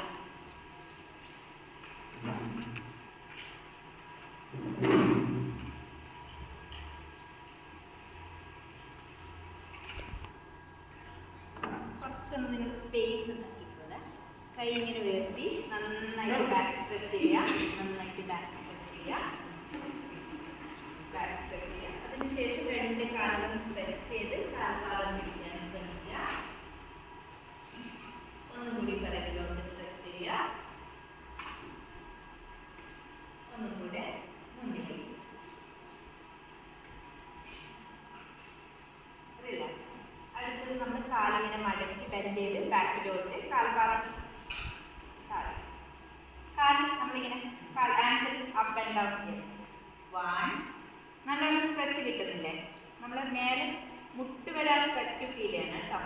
1 2 3 4 and 5. ഇനി ആങ്കിൾ റൊട്ടേഷൻ ചെയ്യാം. ഫുൾ റൊട്ടേഷൻ ചെയ്യാം. 1 2 3 4 and 5. തിരിച്ച് റൊട്ടേറ്റ് ചെയ്യുക. 1 2 3 4 and 5. നമ്മുടെ ഈ സിമ്പിൾ എക്സസൈസസ് ദിവസം ചെയ്യുമ്പോൾ, കൺസിസ്റ്റൻ്റ് ആയിട്ട് ചെയ്യുമ്പോൾ നമുക്ക് ആ വ്യത്യാസം കറക്റ്റായിട്ട് ഫീൽ ചെയ്യാൻ പറ്റും. ഇതൊരു 10 minutes നമുക്ക് ഏതൊരു ലേസി സൺഡേ രാവിലെ എഴുന്നേറ്റാൽ ഉടനെ ഇത് ചെയ്യാം. അല്ലെങ്കിൽ ഉറങ്ങുന്നതിന് മുമ്പ് ഉറക്കക്കുറവുള്ള ഒരാൾക്ക് ഇത് ചെയ്യാം. കുളിച്ച് ഫ്രഷായി വന്ന് ഈ ലൂസിങ് എക്സസൈസ് ചെയ്യാൻ നമുക്ക് നന്നായിട്ട് ഉറങ്ങാൻ പറ്റും. ഉറങ്ങാൻ പറ്റാത്ത ഒരാൾക്ക്. അപ്പം എക്സസൈസ് എന്തിനാണ് നമ്മൾ ചെയ്യുന്നതെന്ന് അറിയോ? ഒരു എക്സാമ്പിൾ പറയുകയാണെങ്കിൽ ഡയബറ്റീസ്, ഷുഗർ നമ്മൾ പലർക്കും കാണുന്നത് നമ്മുടെ വീട്ടിൽ തന്നെ കാണാം. അപ്പം ഈ ഷുഗറിന് ഏറ്റവും നല്ലൊരു മെഡിസിൻ ഫുഡും എക്സസൈസും പ്ലസ് നിങ്ങളെന്താ മെഡിസിൻ കഴിക്കുന്നത്. അപ്പം നമ്മൾ ഈ ഫുഡും എക്സസൈസും മരുന്ന് കഴിക്കുന്നില്ലേ, പിന്നെ ഫുഡും എക്സസൈസിന് കാര്യമുണ്ടോ ചോദിക്കും. പക്ഷെ അങ്ങനെയല്ല. നമുക്ക് ഡയബറ്റീസ് മൂലമുണ്ടാകുന്ന ബുദ്ധിമുട്ടുകൾ നമ്മൾ ബ്ലഡിൽ ചിലപ്പം മരുന്ന് കഴിക്കുമ്പോൾ, ഇൻസുലിൻ എടുക്കുമ്പോൾ ഷുഗർ കുറയും. പക്ഷെ ആ ബുദ്ധിമുട്ടുകൾ മാറുന്നില്ല.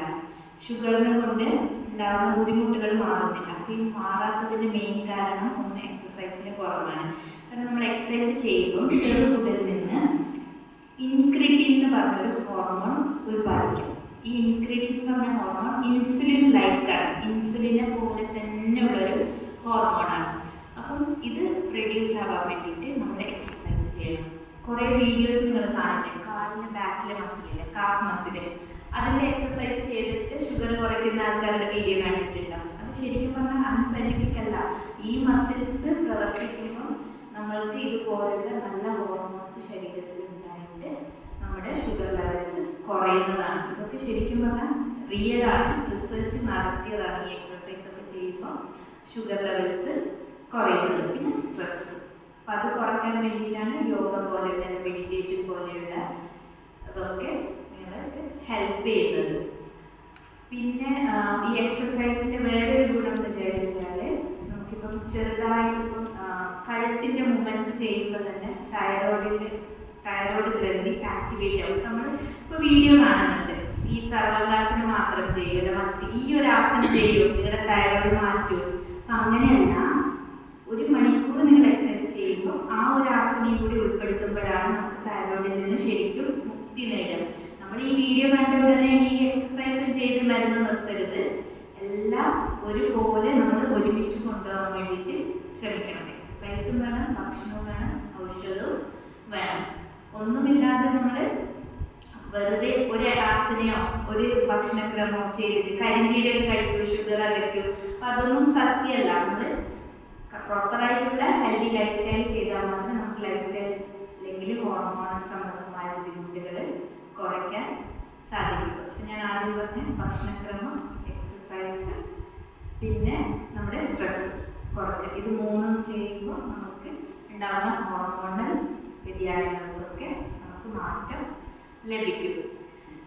എന്തെങ്കിലും സംശയം ഉണ്ടോ?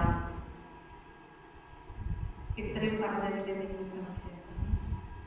രാത്രി ഡ്രൈ ഫ്രൂട്ട്സ് കഴിക്കാൻ പാടില്ല. കടല, ബദാം കഴിക്കാം, ഒരു പിടി, അതിൽ കൂടുതൽ കഴിക്കരുത്, രാത്രി കഴിക്കാം. പിന്നെ ഇലക്കറികള് നമ്മളിപ്പം വീഡിയോസ് ഒക്കെ കാണില്ലേ, മുരിങ്ങ ജ്യൂസ് കഴിക്കും, നിങ്ങളെ ഹീമോഗ്ലോബിൻ നോർമലാണ്. അങ്ങനെ ഒരിക്കലും നിങ്ങൾ വീഡിയോ നോക്കിയിട്ട് ഒരു ജ്യൂസ് മാത്രം സ്ഥിരമായിട്ട് കുറേ നാൾ കുടിക്കരുത്. കാരണം ഈ ജ്യൂസുകളും നാച്ചുറൽ ആണെങ്കിൽ പോലും ഇതിലൊക്കെ നല്ല കെമിക്കൽസ് ഉണ്ട്. അതുകൊണ്ടാണ് നിങ്ങളുടെ ഷുഗർ ലെവൽസ് കുറയുന്നത്, BP കുറയുന്നത്. അപ്പം ഒന്നും നമ്മൾ കുറേ കാലം കഴിക്കരുത്. ആരും വീഡിയോസൊക്കെ നോക്കിയിട്ട് എല്ലാം കറക്റ്റായിട്ട് ചിട്ടയായിട്ട് എക്സസൈസ്, ഡയറ്റ് എല്ലാം ചെയ്തിട്ട് വേണം ചെയ്യാൻ വേണ്ടിയിട്ട്. പിന്നെ അരിഭക്ഷണം മാത്രം ഒഴിവാക്കിയത് കൊണ്ട് അസുഖം മാറുന്നില്ല. ഇലക്കറികൾ ധാരാളം കഴിക്കണം, ഞാൻ പറഞ്ഞ പച്ചക്കറികൾ ധാരാളം കഴിക്കണം, ഫ്രൂട്ട്സ് ധാരാളം കഴിക്കണം. ഇങ്ങനെ ബാലൻസ്ഡ് ആയിട്ട് കഴിക്കാൻ വേണ്ടിയിട്ട് ശ്രമിക്കുക. പിന്നെ ഫ്രിഡ്ജിൽ വെച്ച് കഴിക്കണം. ഫ്രൂട്ട്സ് ഒരു കാരണവശാലും ഫ്രിഡ്ജിൽ വെക്കരുത്. ഫ്രൂട്ട്സൊക്കെ എപ്പോഴും ഫ്രഷ് കടയിൽ നിന്ന് വാങ്ങിക്കൊടുക്കുന്നത്. കാരണം നമ്മുടെ നാട്ടിലൊക്കെ ഫ്രൂട്ട്സും വെജിറ്റബിൾസും എല്ലാം മുക്കിലും മൂലയിലും ഉണ്ട്. ഇപ്പോൾ ഞാൻ പുറത്തുള്ള പേഷ്യൻസിനോട് പറയുമ്പോൾ അവർക്ക് കിട്ടാനില്ല. UK പേഷ്യൻസിനോട് ഇപ്പോൾ വെജിറ്റബിൾസും അവർക്ക് കിട്ടില്ല. അവർക്ക് അങ്ങനെയുള്ള രാജ്യങ്ങളിൽ അവർ ഫ്രിഡ്ജ് ധാരാളം ഉപയോഗിച്ചോട്ടെ. പക്ഷെ നമ്മൾക്ക് ഇവിടെ ധാരാളം കിട്ടുന്ന സമയത്ത് നമ്മളത് മാക്സിമം ഫ്രിഡ്ജിനൊക്കെ ആവശ്യത്തിന് മാത്രം ഉപയോഗിക്കുക. ഭക്ഷണ പദാർത്ഥങ്ങൾ കഴിയുന്നത് ഫ്രഷായിട്ട് കഴിക്കാൻ ശ്രമിക്കുക. വേറൊരു ഉദാഹരണം പറയുകയാണെങ്കിൽ, ഇതേപോലെ തന്നെ ഫുൾ കാലും കൈയൊക്കെ വേദനയായിട്ടാണ് ഒരു പേഷ്യൻ്റ് വരുന്നത് കേട്ടോ. അവർ എല്ലാ മരുന്നുകളും കഴിച്ചു, കുറേ സ്ഥലത്ത് അസുഖത്തിന് വേണ്ടിയിട്ട് ട്രീറ്റ് ചെയ്തു. ബാംഗ്ലൂർ പോയി, കോഴിക്കോട് പോയി, കുറേ മരുന്ന് കഴിച്ചു, അസുഖം മാറിയില്ല. അപ്പം അവർ ലൈഫ് സ്റ്റൈലിൽ മാറ്റിയ ചേഞ്ചസ് എല്ലാ നേരവും ഫ്രഷായിട്ട് ഫുഡ് കുക്ക് ചെയ്തു, ഫ്രിഡ്ജിൽ വെക്കാതെ കഴിച്ചു. ഈ ഒരു ചെറിയൊരു ചേഞ്ചാണ് ചെയ്തത്. പിന്നെ നമ്മുടെ ഡയറ്റും യോഗയൊക്കെ ചെയ്തു.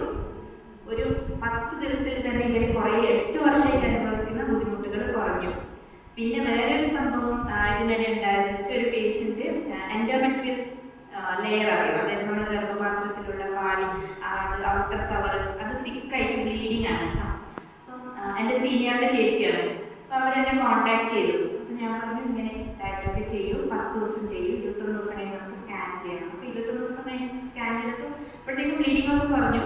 സ്കാൻ ചെയ്തപ്പോൾ സ്കാൻ നോർമൽ. അപ്പോൾ അവർക്ക് വിശ്വസിക്കാൻ പറ്റുന്നില്ല, ആദ്യത്തെ സ്കാൻ തെറ്റാണോ അങ്ങനെ ഒരു സംശയം വന്നു. അപ്പം ഞാൻ ഇത് പറയാൻ കാരണം എന്ന് വെച്ചാൽ, നമ്മൾ ഈ കുഞ്ഞു ചേഞ്ചസ് വരുത്തുമ്പോൾ തന്നെ നമുക്ക് അസുഖത്തിൽ നിന്ന് ഒരു പരിധി വരെ അല്ലെങ്കിൽ 80% നമുക്ക് മറികടക്കാൻ സാധിക്കും.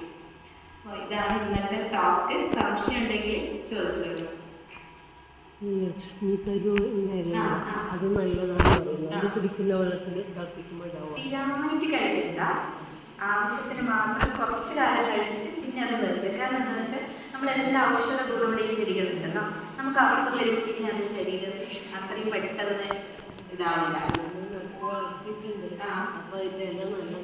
നല്ല തന്നെയാണ്, പക്ഷെ സ്ഥിരമായിട്ട് കഴിക്കണ്ട. വല്ലപ്പോഴും ഒന്ന് കഴിക്കുക, ഒരു മാസത്തിൽ കുറച്ച് ദിവസം കഴിക്കുക, മാറി മാറിയിട്ട് കഴിക്കുക. അതെ അതെ. ഹോൾ ഫ്ലഷ്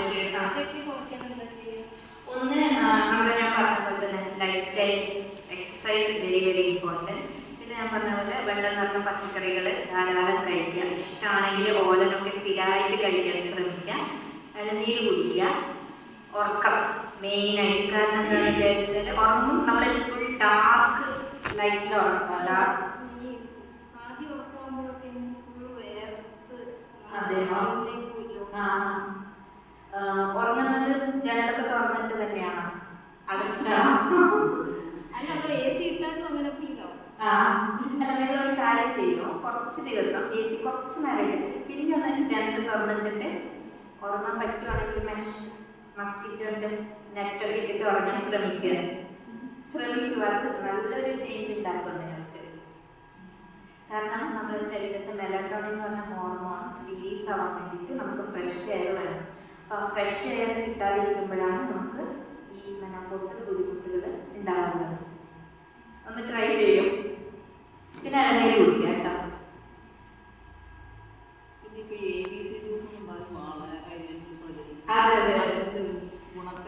അതിന്റെ ഒരു വീഡിയോ തന്നെ ഞാൻ യൂട്യൂബിൽ ഇറക്കിയിട്ടുണ്ട്. ആർക്കെങ്കിലും ഞാൻ അയച്ചുതരാം. നിങ്ങളുടെ ഗ്രൂപ്പിലൊന്ന് ഷെയർ ചെയ്തോണ്ട് കേട്ടോ. അപ്പൊ അതിൽ ആ വീഡിയോയിൽ ഞാൻ പറയുന്നത് ABC ജ്യൂസ് വളരെ നല്ലതാണ്. പക്ഷെ നമ്മളത് കുറേ കാലം കഴിക്കുമ്പോൾ എന്താ സംഭവിക്കുന്നത് വെച്ചാൽ ബീട്രൂട്ടിൽ ഒരു നൈട്രേറ്റ് പറഞ്ഞിട്ടൊരു കെമിക്കലുണ്ട്. അപ്പൊ ഈ നൈട്രേറ്റ് നമ്മൾ അത് എന്തിനു ഉപയോഗിക്കുന്ന വെച്ചാൽ BP കുറക്കാൻ വേണ്ടിയിട്ടാണ്. നമ്മൾ കേൾക്കാറില്ലേ ബീട്രൂട്ട് ജ്യൂസ് നല്ലതാണ് BP കുറക്കാൻ. സത്യമാണ്. അത് നമ്മൾ കഴിക്കുമ്പോൾ നൈട്രേറ്റ് എന്ന് പറഞ്ഞ മോളിക്യൂൾ നമ്മുടെ ശരീരത്തിൽ പോയിട്ട് എല്ലാ മസിൽസും നമ്മളെ ഈ ബ്ലഡ് വെസൽസും ലൂസാണ്. നന്നായിട്ട് ഓക്സിജൻ പോകാൻ വേണ്ടിയിട്ട് കുറേ നാൾ കഴിക്കുമ്പോൾ നമ്മുടെ ശരീരം വളരെ വീക്കാവും. അപ്പോൾ കുറേ നാൾ കഴിക്കരുത്. ABC ജ്യൂസ് വളരെ നല്ലതാണ്. വീക്ക്ലി വൺസ്, ഡെയിലി വേണ്ട. മോർണിംഗ് എംപ്റ്റി സ്റ്റമക്കിൽ കഴിക്കുമ്പോഴാണ് എല്ലാ ജ്യൂസും നന്നായിട്ട് അബ്സോർബ് ആവുക.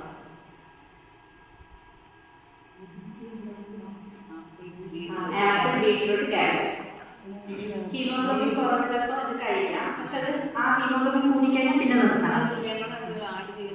ഒരു കുഴപ്പമില്ല. ലെമൺ, വൈറ്റമിൻ സി നല്ലതാണ്. ഈ ബീട്രൂട്ട് ചില സമയത്ത് നമ്മൾ വയ്ക്കുമ്പോൾ ഈ പെസ്റ്റിസൈഡ് DDT പോലത്തെ ഒരു മണം വരുന്നുണ്ട്. അപ്പൊ അത് പച്ചക്ക് ഉപയോഗിക്കാൻ പറ്റും നമുക്ക്. ബീട്രൂട്ട് നന്നായിട്ട് കഴിക്കുന്നില്ല. അത് മാത്രമേ ഇപ്പൊ നമുക്കുള്ള ഒരു മാർഗമുള്ളൂ. ചില സമയത്ത് എപ്പോഴും അല്ല അവര് സ്റ്റോറേജ് ചെയ്യുമ്പോൾ പ്രാണിശല്യം വേറുന്ന സമയത്ത് ചിലപ്പോ പിന്നെ അത് കളയാൻ അല്ലാതെ പച്ചയായിട്ട് ജ്യൂസ് അങ്ങനെ ഉണ്ടാകുമ്പോൾ ഉപയോഗിക്കാതിരിക്കുന്നതാണ് നല്ലത്. തോന്നുകയാണെങ്കിൽ കുടിക്കാതിരിക്കുന്നത്.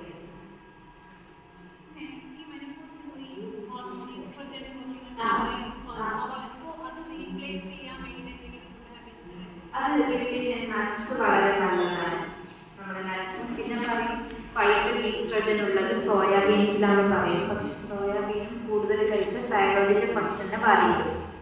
അപ്പം എല്ലാം മിതമായിട്ട് കഴിക്കുക. ഈസ്ട്രജൻ റീപ്ലേസ് ചെയ്യാൻ വേണ്ടിയിട്ട് ഹെൽത്തി നട്ട്സ് എപ്പോഴും ഉൾപ്പെടുത്തുക. തേങ്ങ, കോക്കനട്ട് വളരെ നല്ലതാണ്. പിന്നെ ഈ പഴം, സാധാരണ കദളിപ്പഴം, കസ്റ്റർഡ് ആപ്പിൾ, അതുപോലെ നല്ല പഴുപ്പി ആയിട്ടുള്ള ഫ്രൂട്ട്സും വളരെ നല്ലതാണ്. ഒരിക്കലും ചെയ്യരുത്. ഈസ്ട്രജൻ സപ്ലിമെന്റ് കഴിച്ചു കഴിഞ്ഞാൽ പിന്നെ കുറേ കഴിയുമ്പോൾ നിങ്ങളുടെ യൂട്രസിലുള്ള സെൽസിന്റെ ചേഞ്ചസ് വരും. അത് നോർമലിൽ നിന്നും കുറച്ച് മാറ്റം വരും. മെനോപോസൽ സിംറ്റംസ് വരുന്നത്. പക്ഷെ നമ്മളിപ്പോൾ ആലോചിക്കുകയാണെങ്കിൽ ഇപ്പം പ്രകൃതിയിൽ തന്നെ നമ്മളൊരു പോപ്പുലേഷൻ കൺട്രോളിന് വേണ്ടിയിട്ടായിരിക്കുമല്ലോ നമുക്കൊരു മെനോപോസും അങ്ങനെയൊക്കെ. പിന്നെ നമ്മുടെ ശരീരത്തിന് എന്തായാലും അത്രയും പറ്റില്ല. കാൽഷ്യം ഒക്കെ കുറഞ്ഞിരിക്കും. നമുക്ക് റീപ്രൊഡക്ഷൻ സാധ്യം ആവാതിരിക്കാൻ വേണ്ടിയിട്ടായിരിക്കും അങ്ങനെ ഈസ്ട്രജൻ കുറയ്ക്കുന്നത്. അപ്പൊ ഈസ്ട്രജൻ കുറയ്ക്കുമ്പോൾ ഇപ്പോഴാണല്ലോ ഈ ബുദ്ധിമുട്ടുകൾ. പണ്ടൊന്നും ആ ബുദ്ധിമുട്ടില്ല അല്ലേ? അവർ പറഞ്ഞിട്ടില്ല. ചിലപ്പോൾ ഉണ്ടായിട്ടുണ്ടാവില്ല ഇത്രയധികം. അന്നൊന്നും ഇങ്ങനെ ഇത്രയും ഫൈബ്രോയിഡിന്റെ ബുദ്ധിമുട്ടുകളോ കണ്ടിട്ടില്ല എന്ന് തോന്നുന്നു. ഇപ്പോഴാണ് കൂടുതലായിട്ട് കാണുന്നത്.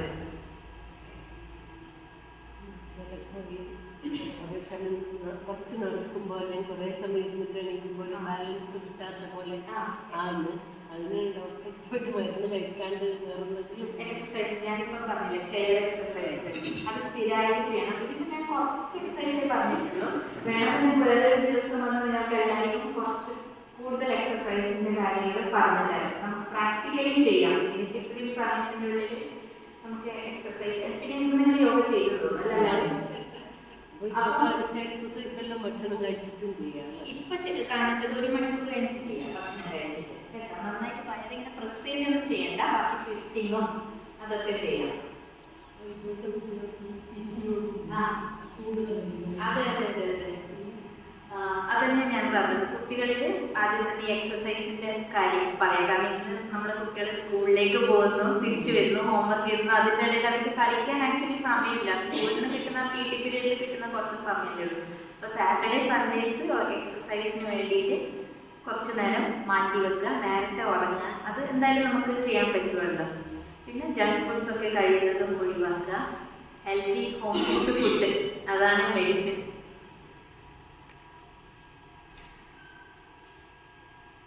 PCOD ഒക്കെ വന്നാൽ തന്നെ നമുക്ക് 3 മാസം കൊണ്ട് ഹെൽത്തി ലൈഫ് സ്റ്റൈലിൽ കൂടെ റിവേഴ്സ് ചെയ്യാം.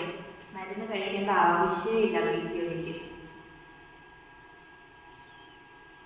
വേറെ എന്തൊക്കെ ഈ ഹോർമോണൽ ചേഞ്ചസ് ഇവർക്ക് വരുന്നത്? ഹൗ ക്യാൻ ഐഡന്റിഫൈ ഇത് ശാരീരികമായിട്ടുള്ള ഹോർമോണൽ ഇംബാലൻസ് ആണ്, ഇതാണ് ഇതൊക്കെ നടക്കാൻ കാരണം? മെയിൻ ഗേൾസിന് ഉണ്ടാവുന്നത് ഈ പീരീഡ്സ് പ്രോബ്ലം, വയറുവേദന, പീരീഡ്സിന്റെ സമയത്ത് സഹിക്കാൻ പറ്റാത്ത വേദന, ഇതൊക്കെ ഹോർമോണൽ ഇംബാലൻസിന്റെ ഓരോരോ സൈൻസ് ആണ്.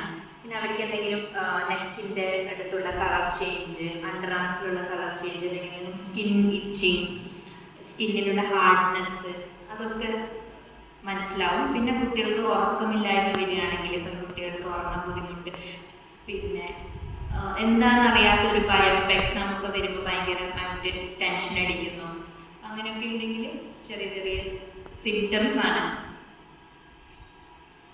മെയിനായിട്ട് വരുന്ന കളർ ചേഞ്ച്, സ്കിന്നിൽ വരുന്ന കളർ ചേഞ്ച്, പിന്നെ പീരീഡ്സിൻ്റെ സമയത്ത് വേദന. പിന്നെ എന്തെങ്കിലും സംശയങ്ങൾ?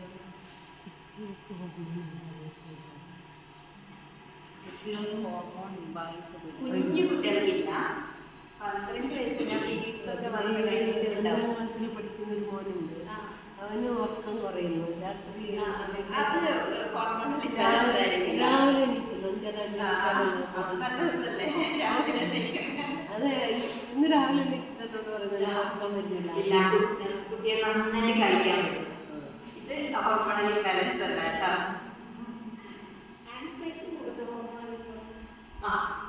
നമ്മൾക്ക് സ്ത്രീകളിൽ ആൻസൈറ്റി, അതായത് വയറിലെ ഗട്ട് മൈക്രോബ്, നമ്മൾ ഗട്ട് മൈക്രോബിന്റെ കേൾക്കുന്നില്ലേ കൂടുതലായിട്ട്, അതായത് വയറിലെ കുഞ്ഞു കുഞ്ഞു അണുക്കൾ, അതിൽ നല്ല ബാക്ടീരിയ ഉണ്ട്, ചീത്ത ബാക്ടീരിയ ഉണ്ട്. ചീത്ത ബാക്ടീരിയ നന്നായിട്ട് വളരുമ്പോഴാണ് നമുക്ക് ഈ ആൻസൈറ്റി കൂടുതലായിട്ട് ഉണ്ടാകുന്നത്. അതിന് ഏറ്റവും നല്ലത് നമ്മൾ രാത്രി കഞ്ഞി, പിന്നെ എന്തെങ്കിലും വറവ് അങ്ങനെ കഴിക്കുക. ഗോതമ്പ് പൂർണ്ണമായിട്ട് ഒഴിവാക്കണം. ആൻസൈറ്റി ഉണ്ടാകുന്ന സമയത്ത് ഇൻഡൈജഷൻ കൂടുതലാവും. അപ്പോൾ നമ്മൾ ദഹിക്കാൻ എളുപ്പമുള്ള ഭക്ഷണം കൂടുതൽ കഴിക്കും. പിന്നെ യോഗ ചെയ്യാം, നിർബന്ധമായിട്ട് 1 മണിക്കൂർ യോഗ വർക്കൗട്ട് എന്തെങ്കിലുമായിട്ട് ചെയ്യാം.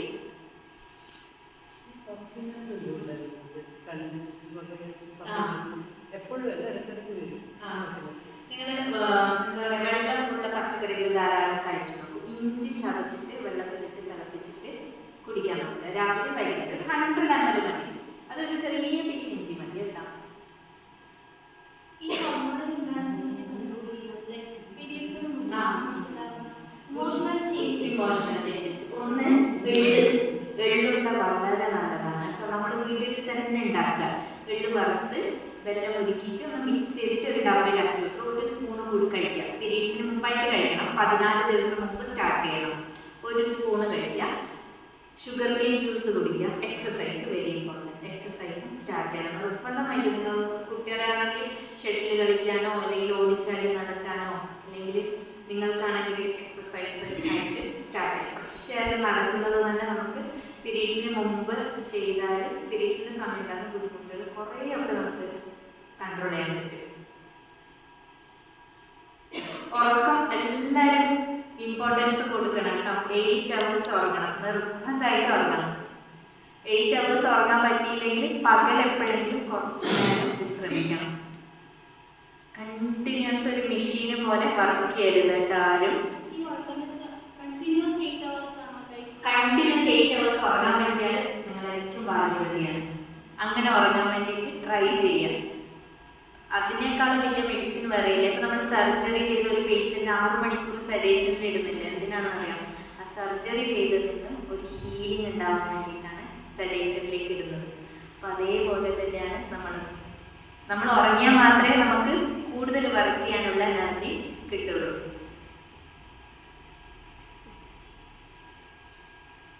Sleep is medicine, food is medicine എന്ന് പറയുന്നത് പോലെ സ്ലീപ്പും മെഡിസിനാണ്.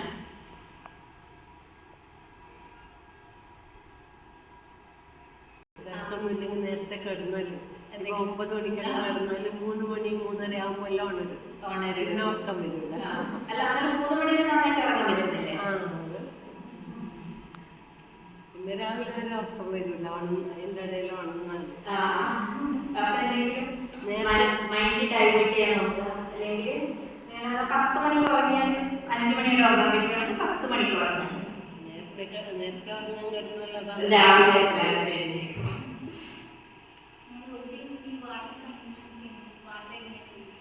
ഒരു ദിവസം എത്ര കുടിക്കേണ്ടതെന്നാണോ?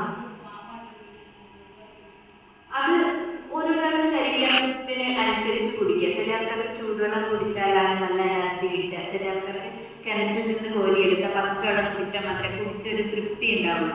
അപ്പം നിങ്ങളുടെ ബോഡി ടൈപ്പ് അനുസരിച്ച് കുടിക്കുക. എന്ത് കുടിച്ചാലും കുഴപ്പമില്ല, വെള്ളം കുടിക്കണം. എത്ര എമൗണ്ട് എന്നുള്ളത് 6 to 8 liters ആണ് നമ്മൾ പറയാറ്. 6 liters എങ്കിലും കുടിക്കാൻ വേണ്ടി ശ്രമിക്കുക.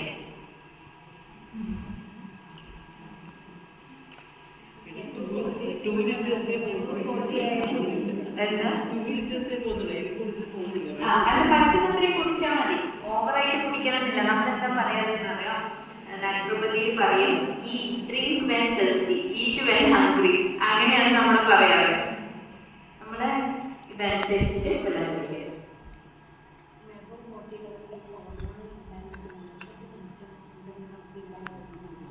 അത് മതത്തിൽ ചോദിച്ചില്ലേ? അതായത് നമുക്ക് പീരീഡ്സ് കഴിഞ്ഞിട്ടായിട്ടുള്ളത്, പിന്നെ കാലുവേദന, കൈവേദന, നടുവേദന, ഇതുപോലെയുള്ളതെല്ലാം നമുക്ക് ശരിക്കും പറഞ്ഞാൽ ഹോർമോണിൻ്റെ ബുദ്ധിമുട്ട് കൊണ്ട് തന്നെയാണ് വരുന്നത്. പിന്നെ സ്ട്രെസ്, അതായത് പെട്ടെന്ന് ഉണ്ടാകുന്ന ദേഷ്യം, പെട്ടെന്ന് കുഞ്ഞു കാര്യങ്ങൾ കേൾക്കുമ്പോൾ ടെൻഷൻ വരിക, അതൊക്കെ ചെറിയ രീതിയിൽ ലിവർ ഫങ്ഷൻ കുറയുമ്പോഴും ഉണ്ടാകും.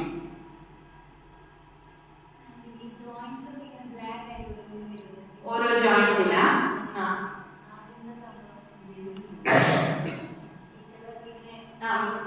ഒരു വേദന ഇല്ലാത്തതാണെങ്കിൽ ഇൻസുലിൻ റെസിസ്റ്റൻസ് ആവാം. അല്ലെങ്കിൽ വേദന അടക്കം വരികയാണെങ്കിൽ യൂറിക് ആസിഡിന്റെ അളവ് കൂടിയതുകൊണ്ട് ആവാം. വെള്ളം കുടിച്ചാൽ പോകും. അത് കറക്റ്റായിട്ട് വെള്ളം കുടിക്കുക.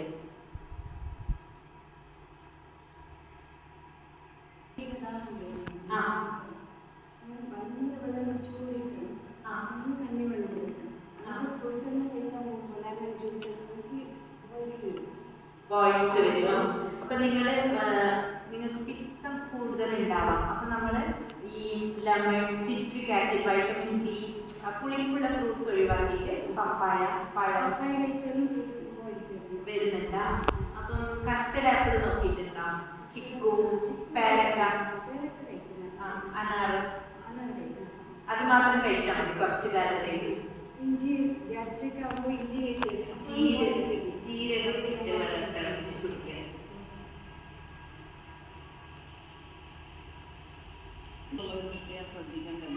സ്കിൻ ഡിസീസ് ഉള്ളവർ ഒരു കാരണവശാലും ബേക്കറി കഴിക്കാനേ പാടില്ല. എണ്ണയിൽ പൊരിച്ചത് കഴിക്കരുത്. മൈദ, ഗോതമ്പ് ഒഴിവാക്കുക. ഇത്രയും കാര്യങ്ങൾ ശ്രദ്ധിക്കുക.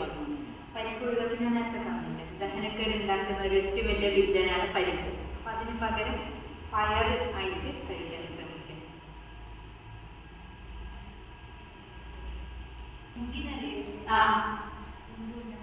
വൈറ്റമിൻ B12 കുറയുമ്പോഴും മുടിയുടെ കളർ ചേഞ്ചസ് ഉണ്ടാവാം. പിന്നെ നമ്മൾ മാഗ്നീഷ്യം കുറയുമ്പോഴും ഉണ്ടാവും. അപ്പം അതിന് ഇലക്കറികൾ ധാരാളം കഴിക്കാം. നെല്ലിക്ക ജ്യൂസാക്കി കുടിക്കുക. നെല്ലിക്ക കറിവേപ്പില ബെസ്റ്റാണ്. ഉപ്പിലിട്ടില്ല, ഫ്രഷായിട്ട് കഴിക്കുക. ഫ്രഷായിട്ട് വേണമെങ്കിൽ ഉപ്പിട്ട് കഴിക്കാം. നമ്മൾ ഉപ്പിലിടുമ്പോൾ ഉണ്ടല്ലോ അതിൻ്റെ വൈറ്റമിൻ സിയുടെ അളവ് കുറയും. അതെ അതെ അതെ അതെ 5-6 years ആയിട്ട് വരുന്ന കുട്ടികൾക്കെല്ലാം ആ, grey hair ഇതില് കൂടുതൽ കാണുന്നത്. നമുക്ക് മനസ്സിലാകുന്നില്ല നമ്മൾ പെട്ടെന്നൊരു ഒന്ന് അവരെ ചെക്ക് ചെയ്ത് കഴിഞ്ഞാൽ നമുക്ക് മനസ്സിലാവും വൈറ്റമിൻ B12 കുറവുണ്ടാവും. നോൺ വെജ് കഴിച്ചാൽ ഉണ്ടാവില്ല എന്ന് പറയുന്നു B12 ഡെഫിഷ്യൻസി, പക്ഷെ അവരിലും കണ്ടു വരുന്നുണ്ട് ഇപ്പം വൈറ്റമിൻ B12 മാഗ്നീഷ്യം കുറയുമ്പോഴാണ് ഇത് വരുന്നത്. അപ്പം മാഗ്നീഷ്യം റിച്ച് ഫുഡ് ആൽമണ്ട്സ്, അപ്പം ഞാൻ നേരത്തെ പറഞ്ഞില്ലേ നമ്മൾ പറഞ്ഞ പോലത്തെ ഭക്ഷണക്രമം ചെയ്തിട്ട് വേണം ഈ ന്യൂട്രിയൻസ് കഴിക്കാൻ പറ്റില്ല. അല്ലാതെ ആൽമണ്ട്സ് മാത്രം കഴിച്ചാൽ മുടിയുടെ നര നിൽക്കില്ല. നമ്മൾ അതേ ലൈഫ് സ്റ്റൈൽ ഫോളോ ചെയ്തിട്ട് പदार्थ കഴിക്കും. പാരമ്പര്യം ഒരു ഘടകമാണ്. അങ്ങനെ തീർച്ചയായിട്ടും. പക്ഷെ ഇപ്പോൾ ഒരു 15-16 ഇയേഴ്സിലൊക്കെ അതെ, അതെ. ഒരുപാട് കാണുന്നുണ്ട്. അതെ അതെ.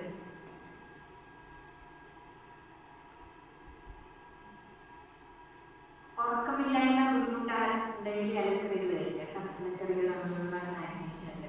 ബുദ്ധിമുട്ടുണ്ടെങ്കിൽ എന്ന് പറഞ്ഞു ഇലക്കറികൾ B12 കൂടുന്നത് ഏതിലാണ്? B12 കൂടുതലുള്ള മുട്ട, തവിടുള്ള അരി, എള്ള്, പിന്നെ ഈ ബ്രൗൺ ആയിട്ടുള്ള ഫ്രൂട്ട്സ്, ചിക്കു, ബദാം. ഏറ്റവും കൂടുതലുള്ളത് തവിടുള്ള അരിയിലാണ് കേട്ടോ.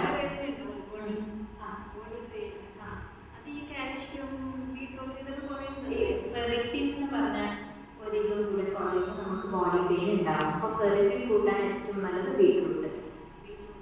ബീട്രൂട്ട് ജ്യൂസ് ആക്കിയിട്ട് ഒരു 3 ദിവസം കുടിക്കാം. അപ്പോൾ ബീട്രൂട്ട് ജ്യൂസ് ആക്കുന്ന സമയത്ത് കുറച്ച് ഹണിയോ ജാഗ്രിയോ ചേർത്തിട്ട് ഡൈല്യൂട്ട് ചെയ്ത് കുടിക്കാം കേട്ടോ. തിക്കായിട്ട് കുടിക്കണ്ട, ഒരു 3 ദിവസം കുടിച്ചാൽ മതി. നമ്മളിപ്പോൾ ബീറ്റ്റൂട്ട് കഴിക്കുമ്പോൾ ആ. ഈ വേവിച്ച് കഴിയുമ്പോൾ ലൂസസ് ഇല്ല ഇല്ല ഇല്ല. ബീട്രൂട്ടും ക്യാരറ്റും നിങ്ങൾക്ക് വേവിച്ചിട്ടും കഴിക്കാം, പച്ചയായിട്ടും കഴിക്കാം. ന്യൂട്രിയൻസ് ഉണ്ട്. ചില റിസർച്ചിൽ പറയുന്നത് ക്യാരറ്റ് വേവിച്ച് കഴിച്ചാൽ മാത്രമേ നല്ല പോഷകം കിട്ടുള്ളൂ എന്ന്. അത് ഇതുവരെ അതിന്റെ ഒരു കോംപ്രമൈസ് എത്തിയിട്ടില്ല. അതെ, പക്ഷെ നമ്മൾ കണ്ടിട്ടുണ്ട് ബീട്രൂട്ട് ക്യാരറ്റ് കഴിക്കുമ്പോൾ നന്നായിട്ട് ഈ കുറഞ്ഞ വാല്യൂസ് കൂടുന്നത് കണ്ടിട്ടുണ്ട്. ഈ കൊളസ്ട്രോൾ ഉള്ളവർക്ക് വെളിച്ചെണ്ണയെക്കാളും തവിടെണ്ണ നല്ലതെന്ന് പറയുന്നില്ലേ? വെളിച്ചെണ്ണ നല്ലതാണ്. തവിട് എന്താണെന്ന് നമുക്ക് എത്രയോ കിലോ അരി കിട്ടിയാൽ മാത്രമേ കുറച്ചൊരു തവിടെണ്ണ കിട്ടുള്ളൂ. അപ്പം അത് എത്രത്തോളം പ്യുവർ ആണെന്നുള്ളത് അറിയില്ല. നല്ലൊരാളിൽ നിന്ന് തന്നെ വാങ്ങിയിട്ട് കഴിക്കാം. പക്ഷെ വെളിച്ചെണ്ണ ഈ എണ്ണ റീയൂസ് ചെയ്യാതിരിക്കും. RCM ഇവിടെ കാസർഗോഡ് അറിയില്ല. നോർത്ത് നിന്ന് ഇവിടുന്ന് അവിടെ തന്നെ ഉണ്ടാക്കുന്നതെന്നാണ് പറയുന്നത്. ഏത് തവിടെണ്ണ? ഇല്ല കുറേ സാധനങ്ങളുണ്ട്. അപ്പോൾ അത് ഞാൻ കേട്ടിട്ടില്ല. ചൂടാക്കി ഉപയോഗിക്കുന്നതിന് ചൂടായ ചൂടാക്കി രണ്ടാമത് ചൂടാക്കരുത്. അല്ല നമ്മളിപ്പോൾ ദോശക്കെല്ലാം വെളിച്ചെണ്ണ പകരം തവിടെണ്ണ. നമ്മുടെ ഈ ക്ലൈമറ്റിന് വെളിച്ചെണ്ണയാണ് ഏറ്റവും നല്ലത്. വെളിച്ചെണ്ണയിൽ തന്നെ ഇപ്പോൾ റിസർച്ച് നടക്കുന്നത്. വയറ്റിലൊക്കെ ബുദ്ധിമുട്ടുണ്ടെങ്കിൽ 1 സ്പൂൺ വെളിച്ചെണ്ണ രാവിലെ തന്നെ കുടിക്കാൻ പറഞ്ഞിട്ട് കുറേ ആൾക്കാർ പറയുന്നുണ്ട്. വെളിച്ചെണ്ണ വർദ്ധിച്ചു പോകും. വെളിച്ചെണ്ണ അല്ല വീട്ടിൽ തന്നെ ഉണ്ടാക്കുന്നല്ലോ വളരെ തേങ്ങാപ്പാൽ. നല്ലതല്ല, വളരെ നല്ല എണ്ണയാണ്. ചെറിയ കുട്ടികളെ പ്രസവിച്ച ഉടനെ അവർക്ക് തേച്ച് തേച്ച് കുടിക്കാൻ കുളിക്കാൻ. അതെ.